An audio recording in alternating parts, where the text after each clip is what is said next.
Okay, so obviously last night's live stream got interrupted because of issues with my building having electrical problems. Great, that is. What were we discussing? We were discussing a lot of things last.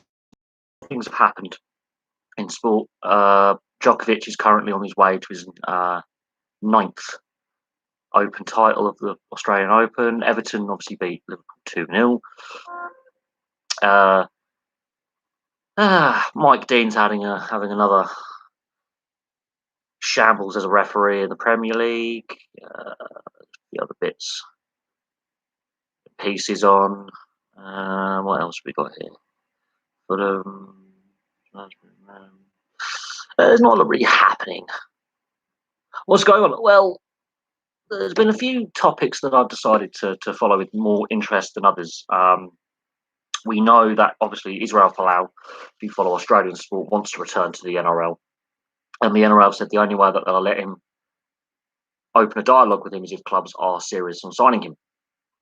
So, in that regard, the St George Illawarra Dragons withdrew their offer last week.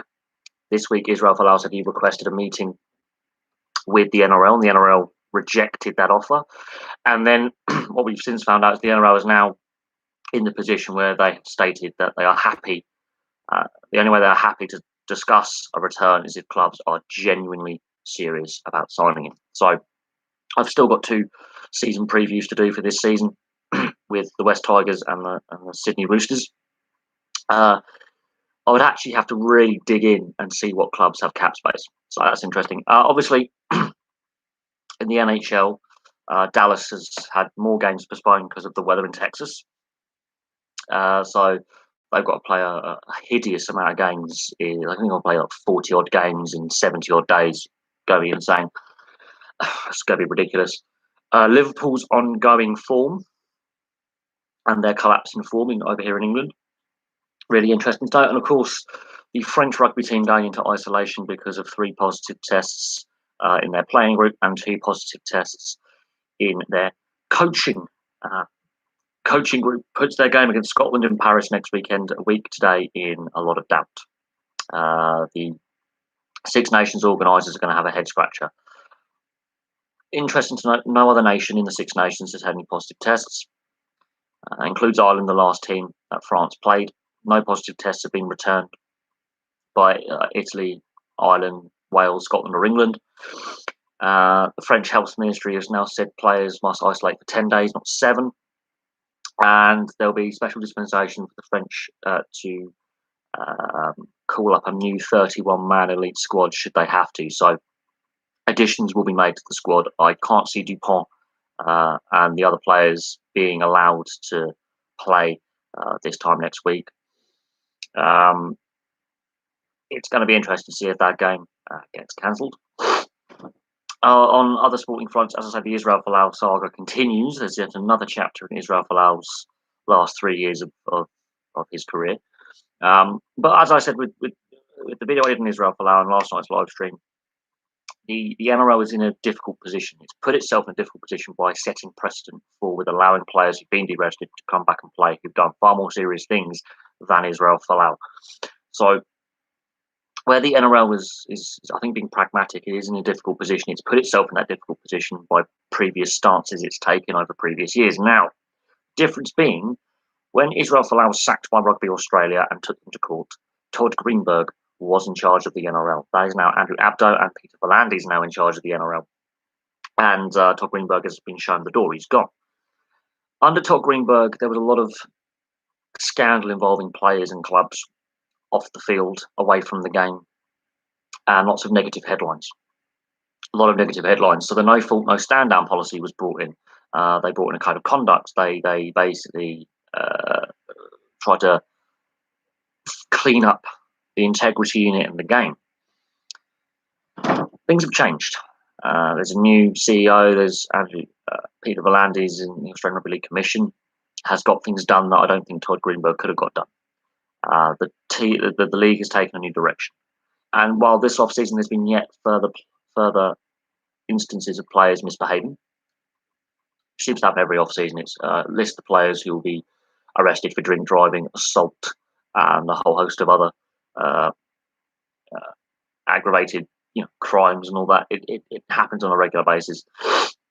And this off season, we've had two Canberra Raiders senior players done for drink driving. You've had a couple of Broncos players getting arrested and charged, four youth players getting in trouble. So different season, same issues off the field. This is something the NRL needs to clear up. It's a blight on the game. It's a blight on the image of the game that you're trying to sell globally, not only in Australia. And rugby league in Australia is the fastest growing sport because of the restart that they had in May, where they were the first professional league to restart play in the world. And their overseas growth has been pretty healthy as well, at a time when cash flows into the sport are obviously under stress because of COVID, which I'll be doing a video on what pro sports will look like post coronavirus. That'll be very interesting. So in that regard, the NRL has to weigh up the pros and cons of Israel Folau and allowing him back into the league. They've got to protect their brand, but other players are misbehaving all the time and doing far worse things. What I argued in the video that I did the other night was that I don't agree with what Israel Folau is personally, in the sense of his personal views, his religious views, and his views on several minority groups. However, I do believe he has a right to play, and he has a right to express those views. Politics and sport. The Israel Folau thing comes before the BLM movement this last 12 months. The Israel Folau thing has been brewing for 4 years. It actually first reared its ugly head in 2017 when he, at Easter, posted the same post that he posted in 2018. Long story short, the Israel Folau saga has been going on for a while. It's mostly to do with money. Then he's allowed to return to professional sport with Catalan Dragons last year. And obviously, we know he had a one controversial moment with the Black Lives Matter movement, ironically, in the first game that he played for Catalan, but otherwise an uneventful off-field time there. Played very well on the field in the disrupted season. 1 year contract, plays quite well, proves that he's still got the fitness and the drive to play. And he has said, and he has stated that he wants to play in the NRL. The fallout from Rugby Australia is still being felt. The fallout, I think, across the board is still being felt. But the fact that Israel Folau has stated he wants to play is key here. The NRL is in a difficult position. They have backed themselves into that corner because of the precedents they've set with previous players. Politics and sport should mix. The fact that the Israel Folau thing got political and led to resignations at Rugby Australia, led to a massive payout out of court that was an out of court settlement, led to other leagues saying we don't want him because of social pressures on social media, which we've also seen with him saying I want to return to the NRL, is St George fans, Illawarra fans. That's a club with its own problems. They were rumoured to want to sign him. Now, this is a club that are predicted to struggle this year badly. They've been a middling team for a long time. They haven't made the finals for a long time. And they a couple of weeks ago said, yeah, no, we're interested in having talks with Israel Folau. They reached out and they were clearly having contract talks. And then they withdrew their offer. And what we've seen since then is the social media reaction is fans have threatened to cancel their memberships, turn their backs on the game, which is something I think the NRL will be taking quite seriously. Is how serious are these threats from season ticket holders, membership holders, casual fans? And then on that same token, other clubs have been rumoured. There's at least 7 or 8 clubs, so half the league is interested in signing him. And fans across the board have been divided on this issue. And the NRL, as a league, as an organisation, has had a lot of damage limitation done in every off-season. It seems every off-season players misbehave. I could list them off. It's ridiculous. This last off-season, Corey Harsbrook and Highware and Nara for the Canberra Raiders drink driving convictions. You've had Payne Haas threatening behaviour to police and taking some charges there. Season before, David Fifita in Bali, the Jack de Belin saga that's continually ongoing. It's not going away. He's still awaiting the final verdict out of his legal case. no fault, no stand down policy. You had Greg Inglis with a DUI. You had Ben Barber being deregistered for life, which I thought was wrong, considering how they dealt with Greg Inglis. Ben Barber was not charged with anything. So the NRL has a track record every off season, players misbehaving, and then you look at what happens in the during the shutdown between March and May, where players were misbehaving during lockdown, much like the English football players over here, like Carl Walker. The and there was politics involved in that because the NRL were going to the federal government for financial assistance, and public sentiment was starting to wear thin with professional athletes behaving in a not very professional way. The AFL's had a few individual cases similar. So the NRL has backed itself in a corner because all these players were allowed back to play at various points. So Jack de Belin's still ongoing, but Todd Carney, he was allowed to play rugby league again at Catalan. Players like Greg Bird. So the NRL has backed itself into a corner. Now, obviously, the governance of the NRL, as in people in charge, has changed.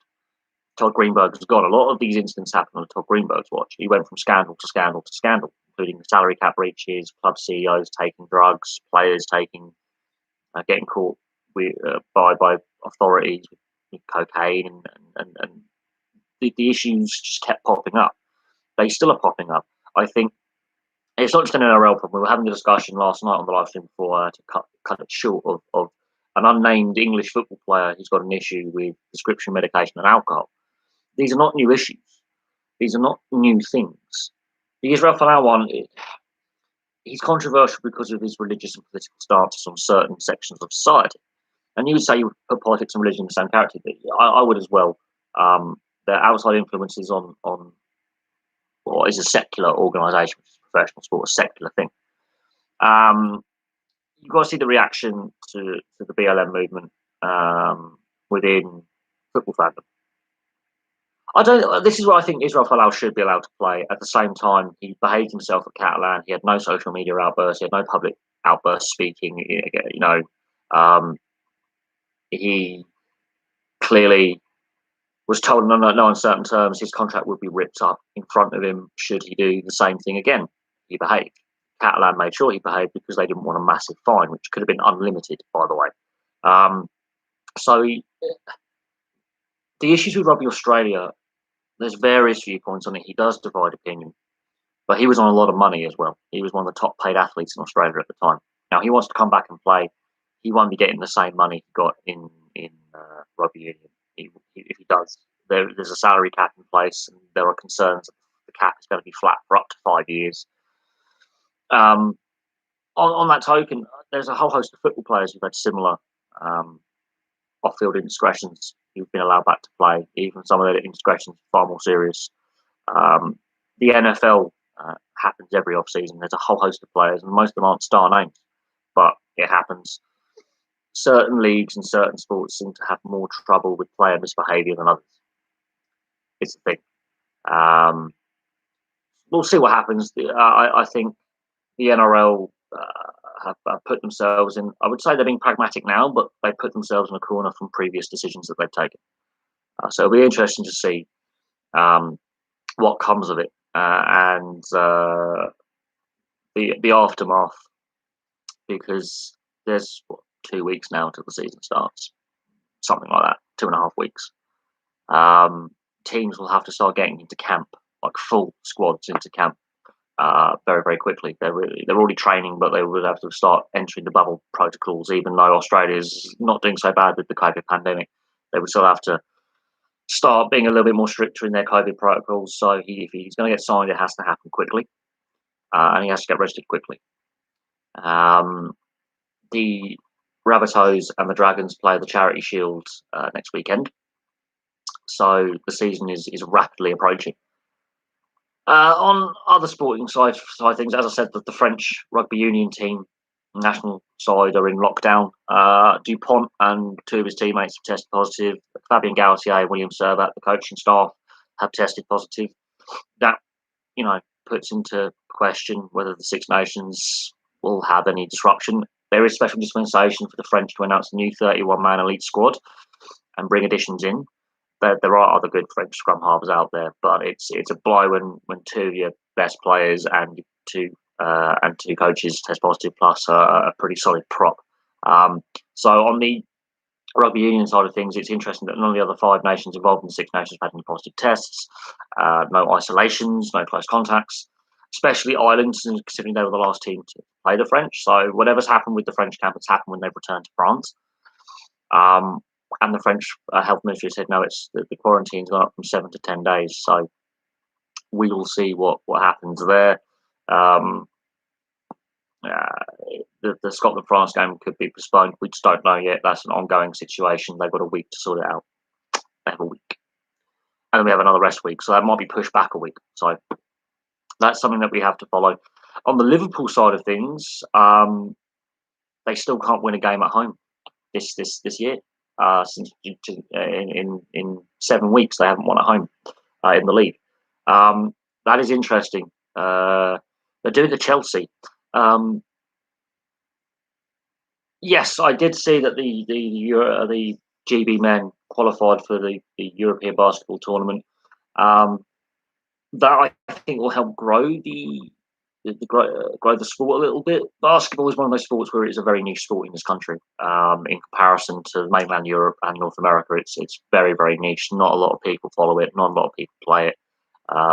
The media rights deal isn't very, very good. The media coverage isn't very good. But like ice hockey, deserves better media coverage.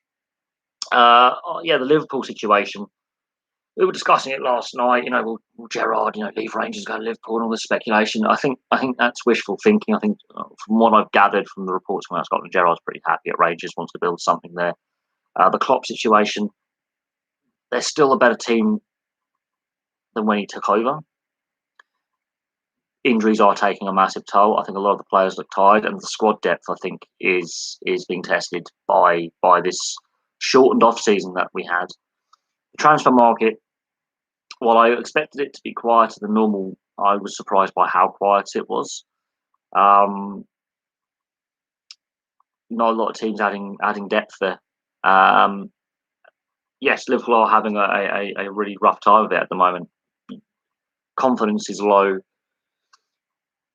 I don't think Liverpool are going to take action against Klopp and sack him or anything like that.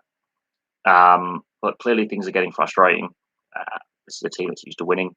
But every team goes through these ups and downs.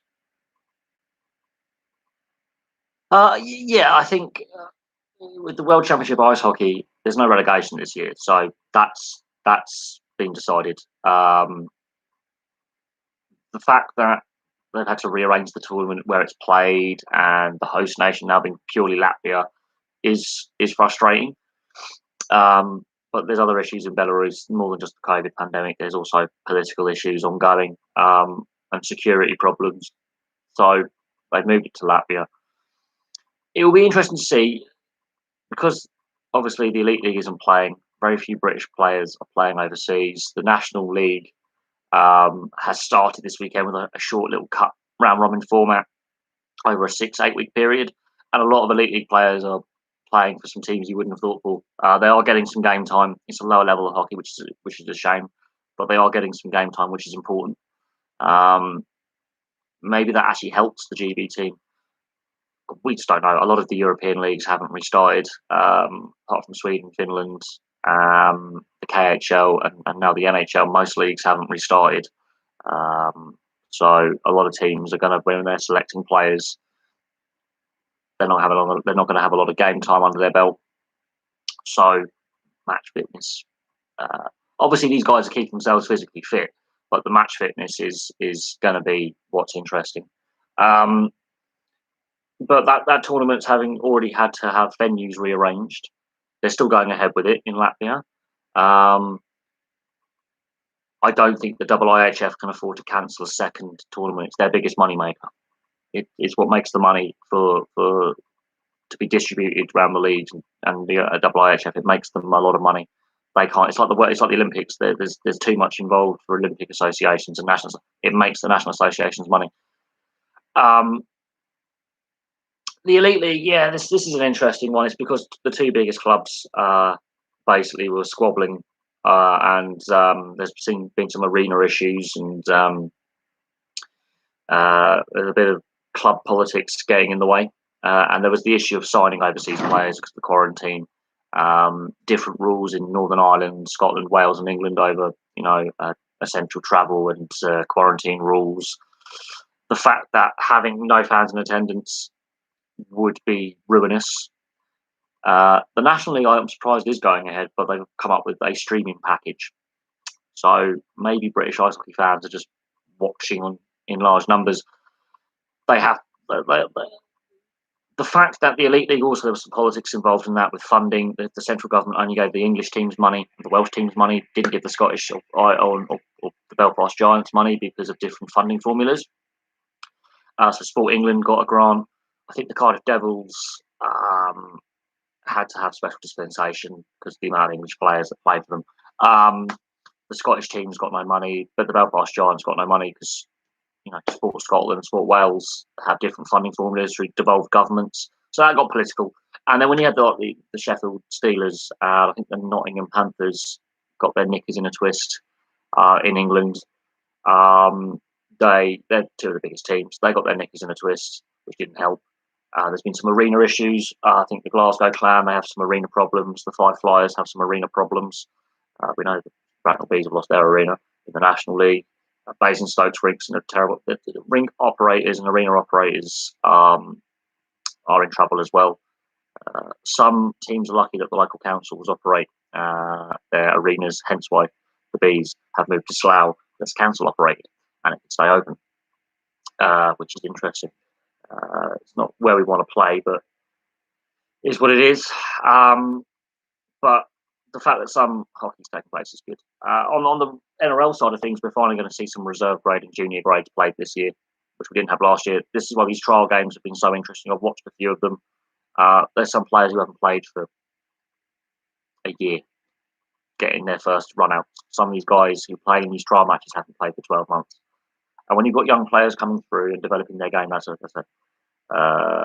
interesting thing. Do I think the Elite League will return again? There's going to have to be some change to the league structures.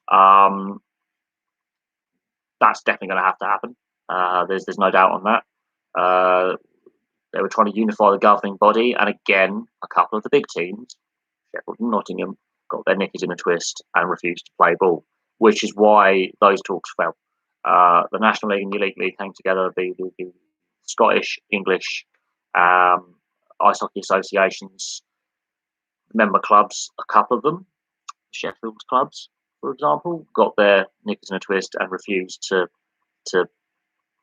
play ball, which is frustrating. We'll see what happens. Every off season, regardless of COVID or not, we run from crisis to crisis.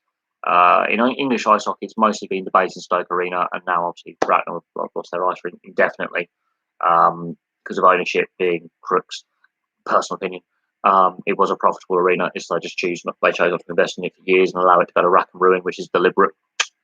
We know that. On the national side of things, post-COVID, it's going to be interesting to see what standard of play we have and finances, and when fans are allowed back in. Because as a sport, it needs fans in attendance more than football at the top level. Same with rugby union, rugby league. They definitely need fans in attendance, and you could argue the TV deals in place aren't great. You could argue them, not having many games for free to air. The fact the National League came up with a streaming service to make money, and they all got a grant from the government, tells you something about the state of play within the sport in the UK. I do believe we've still got problems with my building. We had a massive leak in my neighbour's flat the other night, and it flooded his flat, and all the power went out. And then we had some power and not all power. And then yesterday evening, that's another reason why I had to come off the live stream earlier, because we had problems not downstairs but upstairs with the electrics. The fuse boards keep tripping out. So thankfully, I have my Wi-Fi dongle. So if the power does go off, I still have internet 300 hours, plus I have a good 2-day battery life on my laptop. So if worse comes to worse, I will be able to do a live stream for a bit. On the side of the NRL, as I said in earlier, some of these guys haven't played a lot of rugby league for for a year. Different quality of players coming through in the next year as a result of COVID. I think that can be said for a lot of sports. A lot of sports, not just ice hockey. But remember, if you're an ice hockey player, you've been playing since you're 4, 5, 6, 7 years old. Some players start at latest at 11. So they've been playing youth level. They've got the skills. I think same with football players. A lot of them have been playing since they were kids. Rugby, league or uni, been playing at school. There's a good university program in ice hockey in this country as well. So, while I think that it will have an impact on player development, I don't think there will be a lack of interest for players. Not at all. But I think we will see a change in the quality, yes. Player development will be affected. The sports will survive. Just going to put that out there. Sports will survive. It's how many clubs and teams and associations fold. Sports in general will survive. It's a question of how many teams go out of business and how many athletes decide to go, you know what, I'm going to retire because I can't compete. If they're individual or team athletes going, I'm going to call it a day. Individual teams will go out of business. We've seen that. Macclesfield being one, Bury being well. Bury went out of business before COVID. Macclesfield went out of business after COVID. But it's a question of how the finances work long term. We need financial restructuring across the board. Oh yeah, I will say this. The NRL was lucky it got started as quickly as it did. It only had an 8-week shutdown. Other sports were shut down for months and lost a lot more money than was expected. And a lot of people didn't realise how long sport would be shut down for. This is where the NRL and to a certain extent the AFL have made a lot of money or saved a lot of money or made less losses than other leagues around the world as they got started within 3 months. Other sports, other leagues have shut down. CFL didn't even restart their season. So the CFL, they haven't played for a year. You watch Canadian football. The baby NFL, they haven't played for a year. Their league go out of business and all the teams go bust. It's a league that doesn't make a lot of money anyway. In regards to player development, yeah, it's going to take a hit. Even players coming back from injury, they can't train, they can't play. So fitness, longevity. Some players may actually benefit from not playing as much, taking some time off to heal up, get themselves healthy, assess if they want to play or not. Biggest league, the AFL is the bigger league, but the NRL is growing quicker. Rugby league is growing quicker than Aussie rules right now, but the AFL have more teams and more fans because they play on a wider geographical footprint because they cover the whole of Australia, where the NRL is mostly East Coast at the moment. The AFL has a better domestic state and territory league structure as well, the feeder leagues to the AFL where players play. The AFL is on a domestic footprint bigger. Internationally, rugby league has obviously got more fans because there's more professional leagues and semi-pro leagues. But it's interesting. I've looked at grand final attendances, viewership figures, registered members of clubs, average attendances of games. The AFL does better than the NRL, but at the same time, it has 2 more teams and is played in South Australia and Western Australia as well as Victoria, New South Wales, and Queensland. It has teams everywhere. Which Brisbane NRL bid do you want? And it's the 17th team. You need an even team league for it to work. So you really have to have an 18th team come in. I know that the Dolphins are actively in the process of wanting to enter the NRL. Does that mean one of the Sydney teams drops down to reserve grade? There's your question. In order for the NRL to be an effective league, you need an even team league. So if the Redcliffe Dolphins come in, I would expect another team to come in as well. They can't function with an odd team league. It makes no sense. That means every week there's a bye week. So in that in that regard, I think an 18-team league makes more sense than a 17-team league. Uh, on So the Dolphins are most likely to be the next Brisbane team, but then you would have to put a team somewhere else. Central Coast, with what the Warriors did while they were hosted by the Central Coast. I think in that regard, you would have to have an 18th team, but they would have to look on a more national aspect. So Perth and Adelaide would have to be eyed up, and look how State of Origin performed in Perth and Adelaide with fans over the last couple of years, regardless of COVID. It would make logical sense to whack a team in Adelaide or whack a team in Perth. Perth more likely than Adelaide, just for infrastructure, but you can't, or another team in New Zealand, you would have to have an 18th team, and Perth would be more likely because it's a faster growing city than anywhere else in Australia of over 1 million people. Just personal opinion, and they've been there before, and because of rationalisation, they had to shrink the league back in the late 90s, early 2000s. Otherwise, there would still be a team in Perth. I have no doubt on that. They had a very, very good team. There's some good players playing in Perth, and there are Western Australian players playing in the NRL. So, and the state league is pretty competitive. Perth is an undervalued sports location. But yeah, you've got the Fremantle Dockers and the West Coast Eagles playing in Perth in the AFL. Got an A-League team. Western Force have returned to Super Rugby because of the Super Rugby changes that had to be made because of COVID, but they were dropped from Super Rugby a couple of years ago with the Israel Folau contract and all that, and that's where the fallout from Israel Folau has bigger impacts. But in my opinion, if you're going to have another team in Queensland, you have to have another team elsewhere to make it an even team league. I think in that regard, you would have to go back to, but the NRL's proved you can play with 20 teams and have an effective league structure. So, there'd be calls to, bring back the Northern Bears, for example, or the Newtown Jets, something like that, and bring them back. There's been calls to reduce the number of teams in Sydney for a while. I don't think that's fair on those fan bases.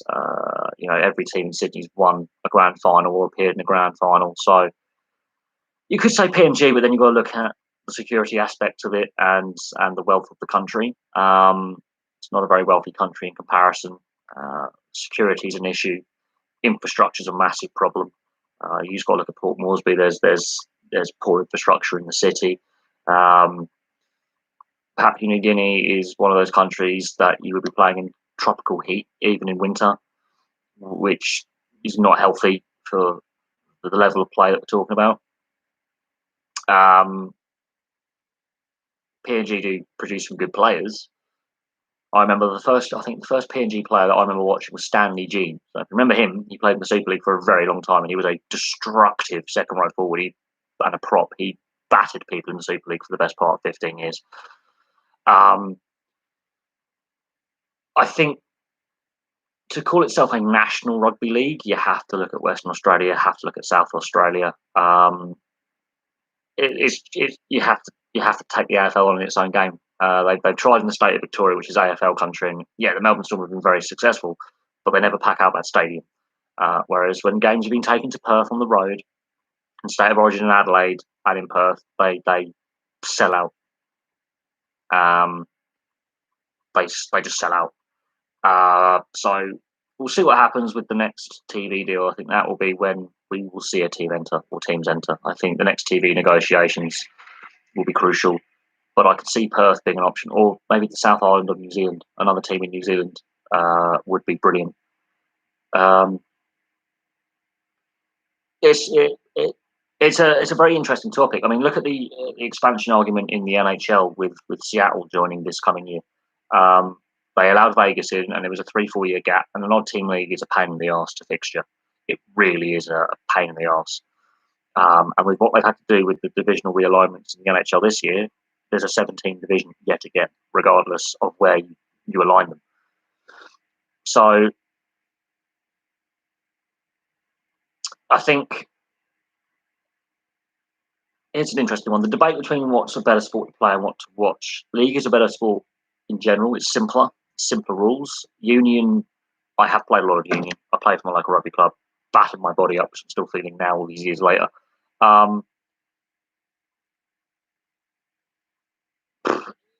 But talking about expansion, I think that's something that's going to have to be on the table for the NRL long term. So again, you're going to have to.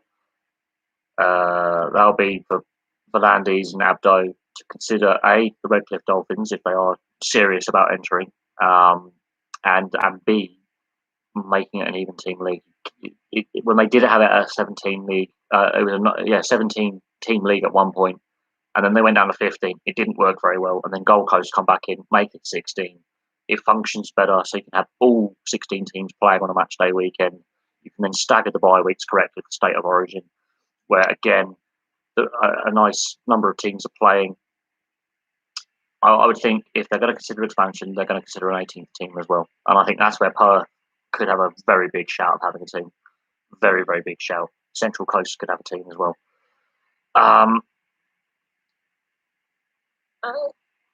You could argue for, if you're going to add 4 new teams, that makes 20. The NRL has proven you can have a 20-team league, but then you've got to consider travel.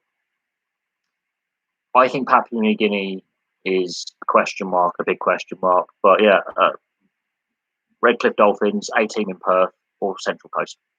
If you want to call yourself a national rugby league, you're going to have to focus on Australia first, then anywhere else. But I would like to see another team in New Zealand that would work. But that would mean moving a team out of Sydney.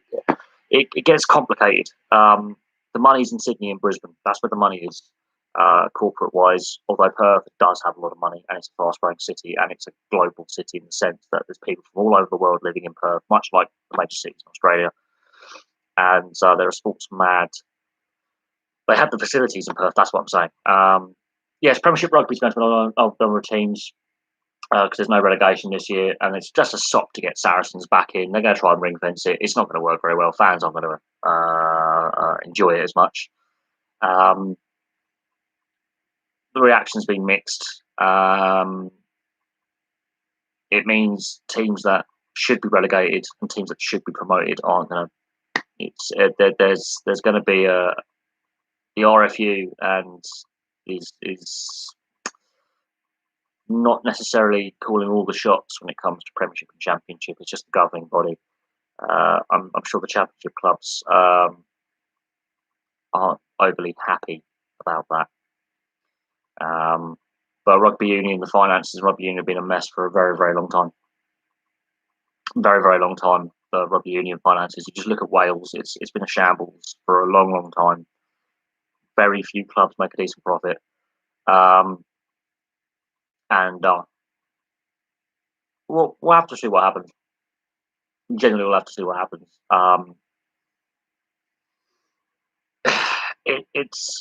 It's one of them. I don't watch domestic rugby union at club level. I really don't enjoy it. I prefer watching the internationals. It's personal preference. I prefer watching club rugby league over international rugby league. I think it works better. I think there are a lot of money problems in clubland. The Saracens scandal showed that and exposed it quite badly. Quite honestly, the situation that club rugby's in is that salary cap scandal was ridiculous, and it was a sustained period of time, and was carrying on over a sustained period of time. This was pre-COVID, so we'll see what happens long term. But an odd team league doesn't work very well. Really doesn't, because it means on the last weekend of the season, one team isn't playing. This is where I think the NRL and need to look at an even team league. It just works far more efficiently. It means you've got 8 matches per weekend for the TV audience.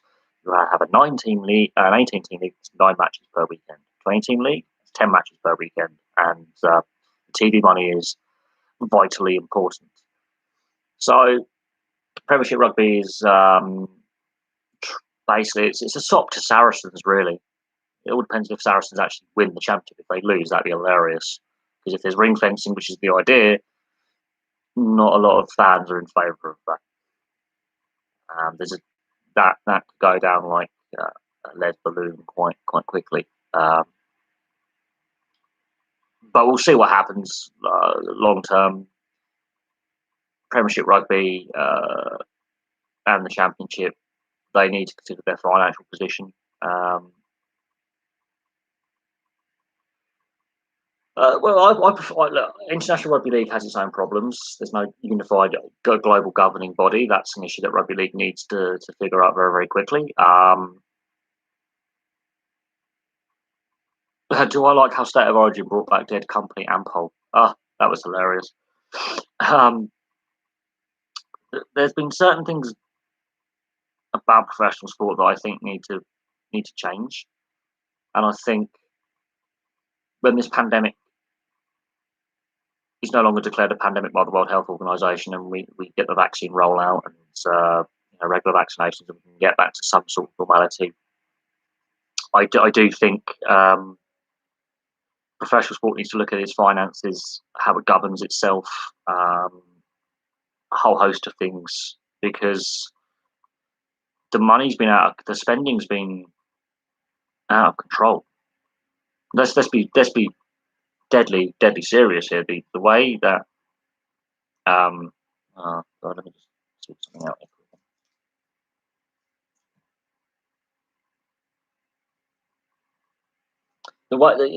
Basically the way that international sport and sport in general has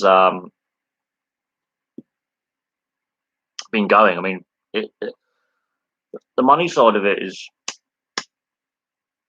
and the governance has been very, very weak. There's been excessive spending, overspending, reckless spending. Fans are feeling that they're being priced out for the corporates. Salaries are out of control in certain sports where they've just got too high for players, and TV deals don't necessarily help certain sports. Certain sports have harmed themselves by signing up the wrong TV companies. And what we're seeing is a pushback from fans saying we want more free-to-air access, we want more free-to-air coverage, and the governing bodies are realising that they kind of need the viewership figures and the advertising revenue. On the vaccine side of things, I think if you want to go watch sport internationally, we might have to get vaccine passports, get a certificate saying you've been vaccinated, because I think that's going to be a thing. So future Olympics, future World Cups, future international tournaments, leagues such as the NRL, where you've got teams playing in more than one country, same with the Super League. I think that's going to have to be a thing where, as fans, if you want to travel to, let's say, Warriors are allowed to play at home, fans are allowed back in, and away fans, you're going to have to get the vaccine to travel.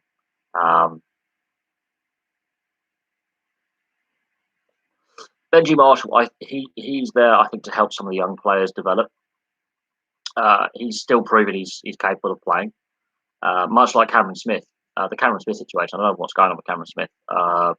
We need an announcement. The NRL needs an announcement for Cameron Smith at some point, because that's dragged on for months now. Benji Marshall's still brilliant. Mistake by the West Tigers to let him go. Absolute mistake to let him go.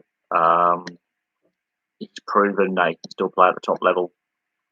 I mean, it'll be interesting to see how much game time he gets. I think State of Origin, he will slot in during the State of Origin period. He'll be injury cover. He knows he's not going to play every game. So we'll see what happens. Yes, there is rumours linking in with the Gold Coast Titans and the Brisbane Broncos. It was seen at a Titans trial match.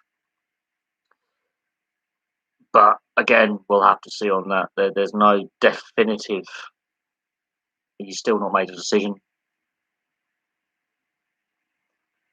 He's still technically listed as a Melbourne Storm player. He's not listed as retired. He's not listed as a free agent. So it's an interesting one. Oh, it's back up.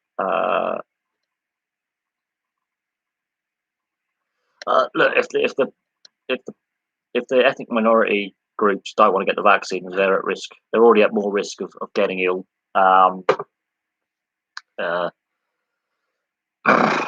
there have been certain TV and radio adverts that the government have tried to push in regards to the vaccine, but that's a political thing. But on a sporting standpoint, we fans want to travel abroad. Let's say the Euros are allowing fans in. We get passports. We're most likely have to get the vaccine to travel, get vaccinated. That's my personal opinion on that. But it is what it is. But on the Cameron Smith situation, the fact I know clubs are in training camp now. Clubs are entering their training camp bubbles now. If he is to sign, he has to do it quickly, and then he'll have to wait to enter the bubble, and then he'll be behind the training curve with other players. His teammates would have played games. He hasn't played any trials matches because he can't, because it's until the last weekend of trials because he's played more than 12 games in the season. But he will have to sit out for a couple of weeks before entering training. Then he can enter training, and then he'll be behind the curveball when other players are already up to speed. So that actually increases the risk of injury for him. And one injury, he's done. It'll be interesting to see if he does sign. Whether a signature's already been done or not is another thing. But there's been no official announcement. It's dragged on now. It is becoming a distraction for several teams, including Melbourne Storm. They need to look. They've already announced their new captains. He's not the captain of the Storm this year, so we know he's not playing for the Storm. Whether he retires or plays for someone else, it's a head scratcher why it's taken this long to get an announcement. It is. It generally is, but it's what it is, isn't it?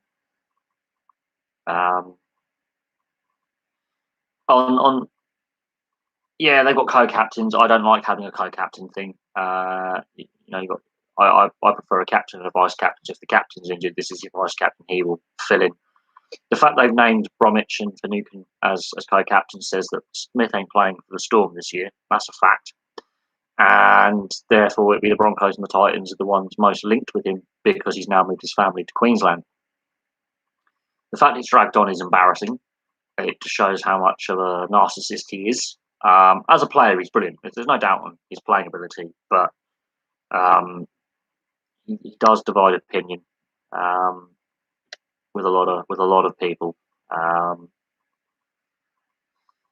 Seriously divides opinion amongst not just NRL fans but sports fans globally. The whole salary cap scandal, where he was fully aware he was taking a secondary contract, which he shouldn't have been, that wasn't declared. The diamond ring from Todd Greenberg, that didn't sit well with a lot of people, and you listen to some of ex-team like Cooper Cronk, who's an ex-teammate, and how he describes Cameron Smith. He does it in a very analytical way. He doesn't use nicknames. Cooper Cronk obviously respects what he's done in the game, but I don't think they're friends. I really don't think Cooper Cronk and Cameron Smith like each other very much. Just look at that grand final where Cooper Cronk was basically trying to kill Cameron Smith. I really don't think they are the best of buddies, even though they played State of Origin together, internationally together, club lad together. I can definitely tell with the way Cooper Cronk on the TV when he's been, as a journalist now and as a TV presenter, as an expert, the way he talks is very analytical. He's not overly buddy. Where a lot of the other journos will use the player's nickname. I don't think there's that same relationship there. Partly because Cronk's gone to Fox and Cameron Smith doesn't like Fox or Channel 9. He doesn't really get on too well with the networks. It'll be interesting to see. I think they did play very well together as a playing combination. But this was interesting. Some of the best combinations in sport didn't actually like each other off the field or off the ice rink or off the court. You look at Sheringham and Andy Cole at Manchester United in the 90s. They hated each other. Best strike combo they had at that period. Their two best forwards at that period did not get on at all. They didn't talk in the dressing room. the 1988 FA Cup winning Wimbledon side, the Crazy Gang, they hated each other in the dressing room. Laurie Sanchez hated Fashioning. Vinnie Jones hated Sanchez. Dennis Wise hated everyone. It was a known fact that that team played well together, but they hated each other. Then you had there's been a whole host. There's been players in the NHL, AFL, NFL, Major League Baseball, Major League Soccer, various European football leagues, various rugby union players who hated each other but played really well together. But it'll be interesting to see what comes out post-retirement and when people move on and talk about things and give interviews years down the line. 10, 20, 30 years, we could have a lot of interviews and things given where things come out. You find that a lot when players or coaches retire and move on from an organisation, and other players who may still be active or other coaches may still be active in the game. They do give interviews and they say, well, this is what I actually feel. Especially when they do autobiographies and biographies. Get a lot of stuff comes out. What do I think on the Cameron Smith? In my opinion, if he's not named as captain for the Storm, that's Bromwich and Finucane. That's a sign that he's not playing for the Storm this year. The fact he was seen at a Gold Coast Titans trial match is lending credence to the fact that they are interested, or the discussions are being had between representatives. Even though Mal Meninga has come out and said we've had no discussions with him. The Broncos and Kevin Walters has also been put on the record as trying to reach out. So we will see what happens. Remember, there's a salary cap and it's a flat cap. It's not going up. So his contract will be league minimum, I have no doubt. He's made his money, but I think he's moved his family to Queensland. There's two options in the part of Queensland he lives. I can't see him going to the Cowboys somehow. But they've got their own hooker issues. He could work at the Cowboys. Could be a good fit. But he's in that part of southeast Queensland. He's living there now. Therefore, I would think if he is to play on, there's only two clubs he could really play for. At the same time, because he's not been in club training, where everyone who's now registered to play is in training camp. They're playing trials matches. They're getting warmed up for the season to start. Players are still moving clubs, but they are basically training, keeping fit. He hasn't been in a training camp. That in itself means if he was to sign, he was going to be behind the curveball to start playing. And you would have to think, okay, the Titans seem to be doing well under. What's his name? I forgot his name. Hang on a sec. The Gold Coast Titans are doing very well under their coach, who is, what is his name? Justin Holbrook. That's his name. I've got to have my notebook. Holbrook is, I think, has a good rapport with his playing squad, and they're responding very well to his coaching. Putting Cameron Smith in there, does that help or hinder? Might hinder. Kevin Walters, however, Cameron Smith has a good working relationship with Kevin Walters from State of Origin. So I would think the Broncos would be more likely. However, they're a team in a complete mess. And you can stick Cameron Smith in there, that doesn't mean the team's going to win. It doesn't. One player does not make a team. It's the whole culture of a club. And looking at how the season went for the Broncos, the disaster it was, and backroom issues, front office issues, it's going to be interesting. Very interesting. The A-League, what I think on the A-League, I haven't really watched a lot of A-League football, to be honest, or what you would call soccer. I don't find football as fun and as enjoyable to watch as I used to. Personal opinion, it's just how my preferences have gone over the last couple of years. I'm starting to slowly fall out of love with the sport. The A-League's not a bad competition. Neither is the MLS. People go, "Oh, it's not a European league. It's crap. It's not a good league." Okay, it's not on the same standard as the European leagues for quality, but it's quite entertaining because that quality level is that little bit lower. Some of the games are very end to end and very open and quite exciting. At the same time, it's a minority league. It's not the biggest league in Australia. That's the AFL. The NRL is more of the global game in the sense that rugby league is played around the world, has a World Cup. Yes, the A League is a decent league. I'm not going to say it isn't, but it's not on the same level as other professional soccer or football leagues around the world. Um, it is a minority sport in the country. It's played. Don't get me wrong, Australia and New Zealand have actually had some pretty good players who've played in Europe and done very, very well. And they have developed some very, very good players. Harry Kewell, Mark Viduka, Ryan Nelson, Neil. They've had some good players. Schwarzer, good Mark Bosnich. So there has been some good quality players coming out of Australia. There's no doubt on that. Pulisic. So we'll see what happens with the A League and its continued growth. I think the plus side for the A League over other leagues is fans can be in attendance at every game. So that I think helps the finances of the league, and we'll see what happens. It's still got a battle against it to beat the other more established sports in Australia.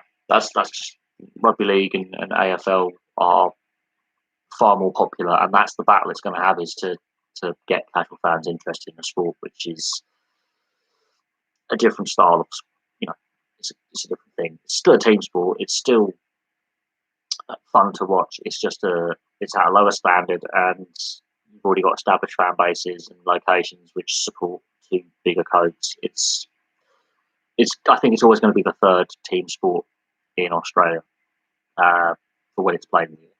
The Rugby League World Cup is going to go ahead. I can't see them delaying it till next year. They don't want to do that because of the clash with the Football World Cup in Qatar. The organisers said that is their last option on the table. They've got several options on the table: fans in attendance, fans in limited attendance, fans in no attendance, and then postponing a year. They will want to play this year.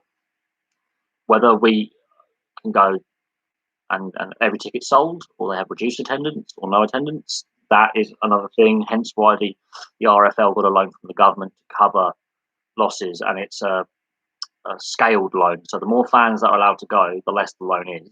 The less fans that go to no fans, the bigger the loan is from some central government. So in that regard, I think with that in place, we're going ahead this year. It's how they quarantine the teams and put teams in bubbles, and players have to behave, and that's something rugby league players can't do very well, is behave, as we've seen in the last lockdown in Australia with Josh Adokar and Latrell Mitchell amongst others, and misbehaving, and Cleary and these players doing silly things. They're going to have to not do those silly things if the tournament's to be a success. I think England, new coach, Wayne Bennett era, I don't think went as well. The Cody Walker one was pre-COVID, and that there was mitigating circumstances with that. He did apologise. He reported it to the integrity unit. So we'll see. I think Tonga can be dangerous. They were my dark horses in the last World Cup 4 years ago. I enjoyed watching them play. I know we're listing off players who misbehave. Yes, the Jack de Belin thing, I will do another video on Jack de Belin. It's an ongoing situation. I don't think Jack de Belin actually plays again, regardless if he's found not guilty or not. I think I just can't see him playing again. He's facing a lengthy prison sentence if he's found guilty. But the last trial, no verdict. It's carrying on. It's just a mess, the legal side of it. Interesting to note, the co-accused are now no longer on trial, so that weakens a prosecution's case. But the Jack de Belin saga has been quite distracting for the Dragons. But you just list off a whole handful of players who've misbehaved. He's still contracted. He's no fault, no stand down policy. The Dragons are still paying him. He might play out the rest of his contract if he's found not guilty. But again, he's in the training bubble, so he's still going to the training field. So he's physically fit. It's whether he's match fit, and it's whether what he's advised by his advisors what to do. Jarryd Hayne, no, he doesn't play in the NRL again. That's not going to happen. He's got his own legal troubles off the field that he's had. I think. Oh God, so many notifications coming in. I don't think Jarryd Hayne plays again in the NRL. I think that's done. Israel Folau is the one that I'm interested on because he's approached the NRL twice now about returning, and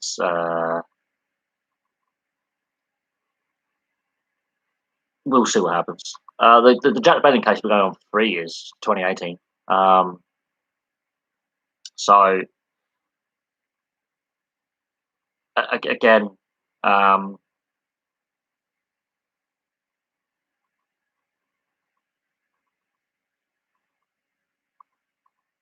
we'll see what happens. Jarryd Hayne, he proves that when he did return, he wasn't fit enough.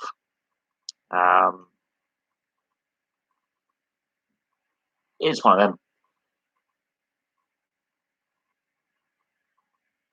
On the side of the Dragons, I think they're the wooden spoon favourites. I think with the issues in the boardroom, the 2 trials matches I've watched, the first one they were leading that game, started brilliantly and fell apart, and that's on the coaching. And the second game they led in that one, and then they got completely destroyed later on against Parramatta. The Dragons are in trouble, big trouble.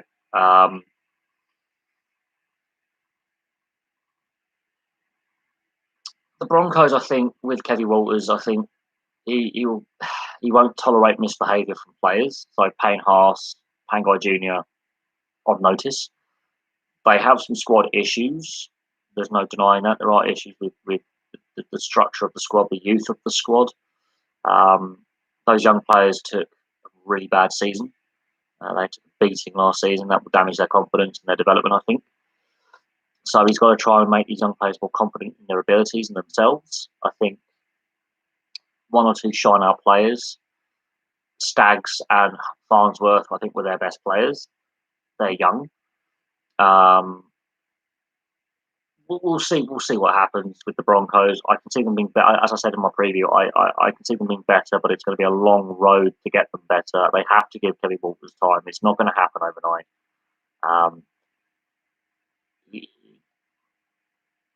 And how can Kelly Walters coach on the day-to-day grind of club coaching as a head coach? That's going to be interesting to see what happens there as well.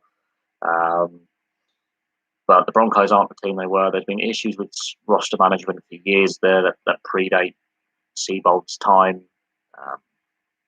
They go back to the Wayne Bennett era, player development, some bad contracts. They've got some good young players, but it's the forward pack that's really weak for me in the sense that they're too young. There's no experienced leaders in that forward pack that, to me, say that I've done 5-10 years in the NRL. I'm going to lead you guys around. There's not enough of them. The average age is, I think, 22, 20. It's the youngest squad in the league. But I do think the Broncos will be better. It's just how long does it take for them to get back to where they were? Look how long it took the Newcastle Knights to go back from the bottom. A long time. And a lot of missteps to get there to make them better and win games. Penrith, they've got things right now. It took them a long time. The Dragons have been indifferent for years. Rebuilds and retools it doesn't happen overnight. Parramatta took a while for them to finally get back to being a contender. So it'll be interesting to see what happens. I think every team has an off season every now and then. It'll be interesting to see what happens long term. Broncos need help. Maybe they should go up. The Broncos is an interesting one, but nothing's solved overnight. I think Kelly Walker's got a very difficult job ahead of him, and a lot of that is to do with player development as well as roster management. There's some players there who need to be shifted on. There's some players who've got injury issues. Jack Bird's gone now, gone to the Dragons. That was a lead weight of a contract. He never stayed fit enough to play long enough. Talented player, injuries ruined his time there. Milford, just Milford. That's a problem in the halves. I think Farnsworth and Katoni Staggs, I think, were their two best players, and they can both play central wing. And they really, down the right and left hand side, they tried every night in a losing team. They just kept plugging away. The fact that David Fafita's gone, Pangai Jr. and Payne Haas have had some off-field indiscretions. The halves combinations weak, the amount of ill discipline off the field last season, the fact that they were just an average side. Lower league sides, yeah, there's loads. We know that in the non-league, so there's still professional leagues below the Football League. National League North and South have null and voided the season. They're not going to complete their seasons. They haven't hit 75%. So points per game can't be used and win percentage can't be used to determine league position. At the moment, the National League, which is the league below League Two, they're still continuing for now. Again, that could be null and voided. There's ongoing discussions with government and the leagues. Football League and the Premier League, they came up with a rescue package a couple of months ago at the 11th hour. We know on the record that a minimum of 10 clubs were going to fail to make payroll for November to pay their players and non-playing staff. Macclesfield's gone out of business. There are some teams in trouble, yes. Publicly on the record, I know Southend United have had some issues financially. They were facing a winding up order, which is a high court order over finances before you go into administration and liquidation. There is issues there. We were seeing stresses in the system before the pandemic with Bury going out of business. Post-pandemic, it's going to be interesting to see what state the finances are for clubs. Some clubs have got owners who are willing to put some money in. They've got some good financial things in place. Others, we'll see what happens. In the National League, I know North and South in the National League have basically said we're null and voiding when they've agreed to it. There was a 2/3 majority. What I know with the National League the normal National League, it was 2/3. One club abstained, several voted in favour of null and voiding, and the 2/3 majority was met because one club abstained from voting. I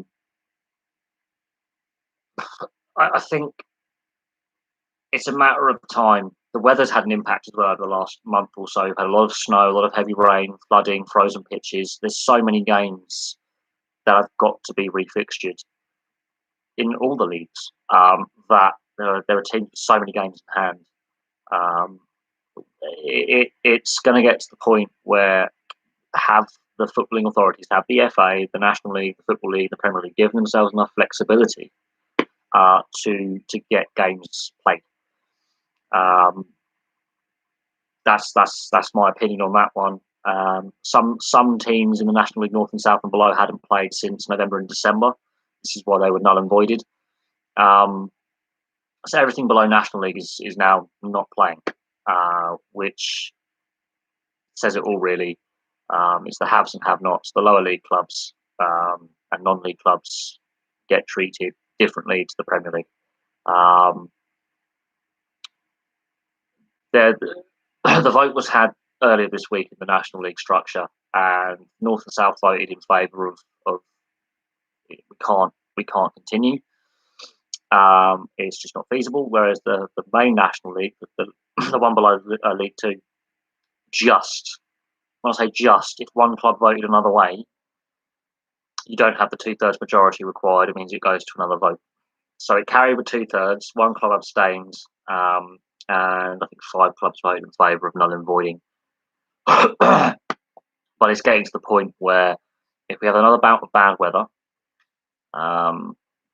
which looks likely because we're still in winter here in the UK, we could have more flooding, more heavy snow, more heavy rain. It will get to the point where pitches are just unplayable. And some teams have got so many games in hand. Some teams have barely played double-figure games. I think it was Dover Athletic had at one point had played 10 games, whereas Torquay had played 17 in the same league. It was getting ridiculous. I think last time I checked, Dover had managed to play more games. There were still loads postponed and rearranged. It's going to get to the point where it will start catching up. It will be unfair on those teams that had these games postponed to play like 3 matches a week. They're just not going to have the fitness to play. It's going to be ridiculous. They're not going to have the squad depth to play. League One and League Two and the Championship, the Premier League, have seemed to have sort of got the games in hand back under control, and all teams sort of roughly playing on the same amount of games played. On Ipswich, what's going on at Ipswich? What's happening at Ipswich Town? I have no idea what's happening at Ipswich Town. Let's have a look at Ipswich Town.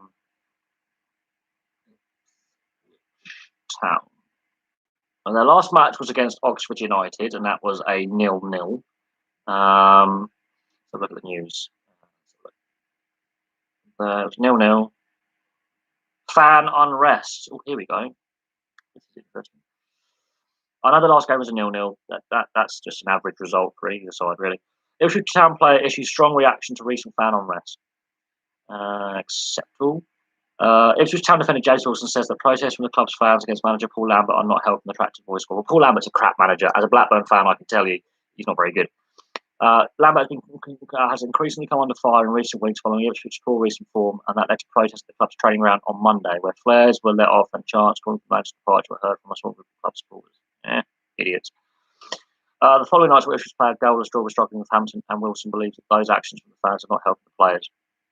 Speaking about the protests in the aftermath of another 0-0 draw, Wilson was quoted, go away. So I think it's completely unhelpful, to be honest. Obviously, the fans have got their opinion, that's great, but I don't think that's the way to go about it.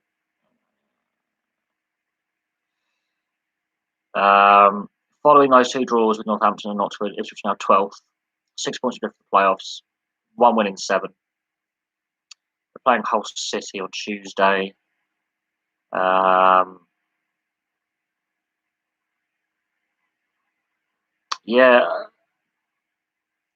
Just reading through this article. I can see why fans are frustrated. 1 win in 7. But I don't rate Paul Lambert as a manager. As a Blackburn fan, I can tell you he is hopeless. Just ask Aston Villa fans what they feel about Paul Lambert. Absolutely hopeless. Just going to put it out there. I'm just going to say it as it is. At the end of the day, I think the fan base is entitled to their opinion. I think their public protests, I think, is unnecessary. I think fan forums, I think, and other way, there are other avenues right now in which to vent your frustration. I don't think going outside the training ground and launching missiles and flares off and is helping anyone. Because not only is it on the manager, it's also on the players as well. The players have to take some responsibility for the poor performances. It's just how it is. This is a club that was once in the Premier League. Put it out there. This is a club that once was in the Premier League in the modern era. This is a club that's played European football in its history. This is a club that's won trophies in its history. This is not where they should be. You have to look at ownership. You have to look at some of the decisions being made in the last 30 years, 30, 40 years of the club, since Bobby Robson was manager. You have to look at, some of the decisions made by the board, the ownership. You have to look at the financial situation, transfers, managerial appointments, squad appointments. You have to look at a club over a longer period of time. They shouldn't be where they are. That's a fact. But at the same time, you've got a guy in charge who I don't rate as a manager. A lot of people don't. And you've got players underperforming. So the manager's the one who's going to be sacked. Players have to take some responsibility for their performances. That's my opinion on that one. When will crowds return to English grounds and when will they have full stadiums again? I don't know. With the vaccine rollout, I can see it happening by next season. I can see that being more likely to happen by next season. We'll just have to wait and see how it all works out. It's most likely to happen by the autumn. Let's be realistic. Or spring for you guys. I think we have to be realistic in our expectations. We tried with the fan experiments in the autumn. Just gone September, October. Then they got told no fans in attendance. Then we went back to the tier system, so some fans were allowed in. I think October, September, October. That's where I think this is going to be. That's my opinion on it. I think they're trying to get the vaccine rollout to everyone by the 31st of July or something, but that's 5 months away. I can't see it happening before the end of this season. So I would say sometime between August and October would be realistic. And then I don't think in full numbers either. But we'll see what happens. We'll have to see what happens long term. I think the infection rate's dropping. The vaccine uptake has been good. Those in the Black and Asian minority ethnic groups refusing to take up the vaccine, stupid, really. But that's community leaders favouring them. That's ignorance and stupidity. But let them go on with it. Then they're going to blame that when they're not allowed to go into stadiums or travel. Oh, it's racist. No, it's common sense to get it done. A lot of common sense to get it done. It doesn't have to be compulsory. But if it's voluntary and enough people do it and they show no bad side effects and they're healthy, then more people will do it. That's how vaccine rollouts work. Make things compulsory. There's a lack of trust. I think that the advertising campaign, I don't think, has helped.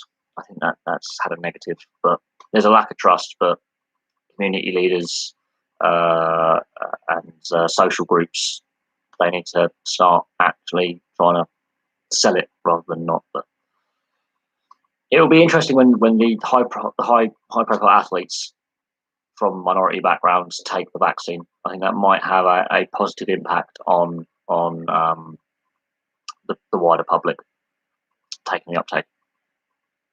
Personal opinion. But there's so much crap on social media, it's unbelievable. So many false stories. But that's a debate for the other channel. It's not a debate for this channel. I try and keep the politics off this channel. It's getting harder and harder to do that with sport. It's driving me nuts. This is going to be our distraction away from social ills is sport. But unfortunately, more and more political and social issues get dragged up and thrown into the mix and make it less enjoyable. That's what it is. Right, so it's nearly midday. I'm going to go for another few minutes. Any more questions before I wind up? Thankfully, we haven't been disrupted on this live stream like we were last night, but we have had some electrical problems with my block of flats. We've also had leaks where some burst pipes. So that was a bit of a fun last couple of nights where we've had power outages and leaks and short circuits and all sorts. So it's been a bit of a hectic last couple of days where I live. Got in from work, went shopping, get back from the shop. My neighbour grabs me as I'm coming back in. The block of flats going, have you got the emergency number? No. What's going on? Look at his flat. It's ruined. It got interesting, and then I had to get another neighbour to give me the emergency number, and then we got the call out, and then the power went out. So it all went a bit mad on Friday night, which is why I didn't post any videos Friday night because we didn't have any electricity, which is massively frustrating. But yeah, no, on the fans returning, I'm going to say the autumn. So I would say September, October as a yardstick, maybe August. What's happening at Ipswich? Paul Lambert, I don't rate him as a manager. I never have. Ask Villa and Blackburn and Norwich fans what they think of Paul Lambert. Just ask that opinion, and you will get a very similar response. But also, do I watch much ATP tennis? I don't really watch much tennis, if I'm honest. I watch a bit of Wimbledon and the French Open when they're on the TV here, but I used to watch it more. If I'm being honest, I used to watch tennis more when I was younger. But as time has gone on, I watch it less. My preferences for sport have evolved over time. There are certain sports I watch all the time, and there's other sports which I don't watch that much. But tennis, I don't watch as much as I used to. If I'm if I'm being honest, and it is a sport that does have issues that it needs to address, and I can discuss the issues facing tennis in another video. Right, is that all the questions? Because I'm going to wrap it up. Thank you, obviously, very much for all your questions. And we've discussed a fair few things. It's been very, very interesting. Thank you very much for giving your time to watch me ramble. But I'm going to wrap it up. Thank you very much for watching. I'll have some more videos posted this evening. A few season previews. I'm going to look at the issue with the French squad and the Six Nations, and we'll continue discussing Israel Folau. I think there's more to come out about the Israel Folau situation. But anyway, thank you very much for watching for now, and I'll have some more videos for you very, very soon.